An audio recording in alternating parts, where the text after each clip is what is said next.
এভাবে কি ভারতীয় ফুটবল থেকে বাঙালিটা হারিয়ে যাবে? হারিয়ে তো গেছে। আগে তো 18 জন খেলোয়াড়ের মধ্যে 13-14 জনই বাঙালি ছেলে ছিল। বাংলার খেলোয়াড়দের বাছার জন্য যে পদ্ধতি, যে প্রক্রিয়ার দরকার, সেগুলো ক্লাবগুলোরও নেই, আইএফএরও নেই, এআইএফএরও নেই, আর যারা ক্রীড়ামন্ত্রী আছে তাদেরও নেই। ফুটবল খেলোয়াড় কে চেনে? মন্ত্রী সবাই চেনে। আমাদের ওখানে তা ছিল না। ওই সময় চুনি গোস্বামীকে সবাই চিনত, পরে জ্যোতিবাবু আসবে। নতুন বছরের শুরুতে কাতারে বসবে ফুটবল মহাযজ্ঞের আসর। 2024 সালের 12 জানুয়ারি থেকে 10 ফেব্রুয়ারি পর্যন্ত এএফসি এশিয়ান কাপ অনুষ্ঠিত হবে কাতারে। যোগ্যতা অর্জন পর্বের মধ্য দিয়ে প্রতিযোগিতার টিকিট নিশ্চিত করেছে ভারত। আগামী 30 ডিসেম্বর থেকে দোহায় শুরু হবে ভারতীয় দলের প্রস্তুতি শিবির। এই শিবিরের জন্য মোট 50 জন ফুটবলারকে বেছে নিয়েছেন কোচ ইগোর স্টিমাচ। তবে সেই 50 জনের মধ্যে মাত্র 4 জন বাঙালি ফুটবলার সুযোগ পেয়েছেন: সুভাশিস বোস, প্রীতম কোটাল, রহিম আলী, কিয়ার নাসিরি। তবে যে বাঙালিরা একসময় ভারতীয় দলে প্রতিনিধিত্ব করত, আজ ভারতীয় দলে সেই বাঙালিদেরই অভাব। কিন্তু কেন এই শূন্যতা?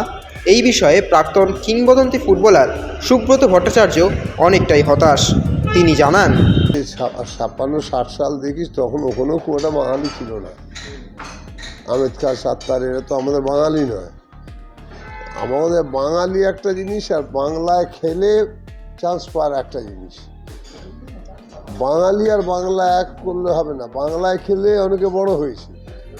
হাবিব বলো, আহমেদ খান বলো, সাত্তার বলো, সব এরা বাঙালি না, কিন্তু বাংলায় খেলে বড় হয়েছে।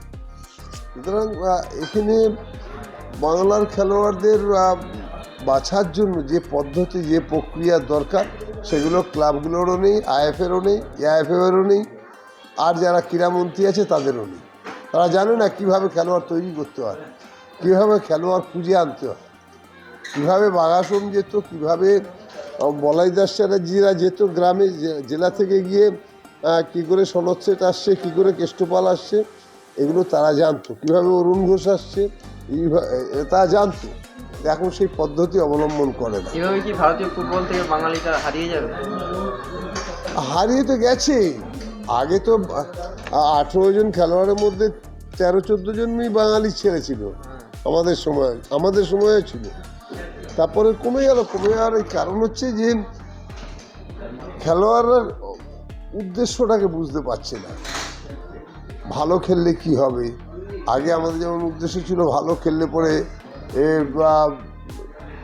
আমরা কলেজে ভর্তি হয়েছি খেলার সোর্সে, চাকরি পেয়েছি খেলার সোর্সে। এই যে উপার্জনের পদ্ধতি বা স্বাভাবিক জীবনযাত্রার যে পদ্ধতি, সেগুলো খেলার মধ্য দিয়েই পাওয়া উচিত, কিন্তু হচ্ছে না। মন্ত্রীদের ভ্যালুটা বেশি। হ্যাঁ, ফুটবল খেলোয়াড় কে চেনে? মন্ত্রী সবাই চেনে। আমাদের ওখানে তা ছিল না। ওই সময় চুনি গোস্বামীকে সবাই চিনত, পরে জ্যোতিবাবু আসবে। খেলাধুলোর ক্ষেত্রে খেলোয়াড়দের যে পরিচিতি, সেটা সমাজে বিস্তার লাভ করে। Extra time.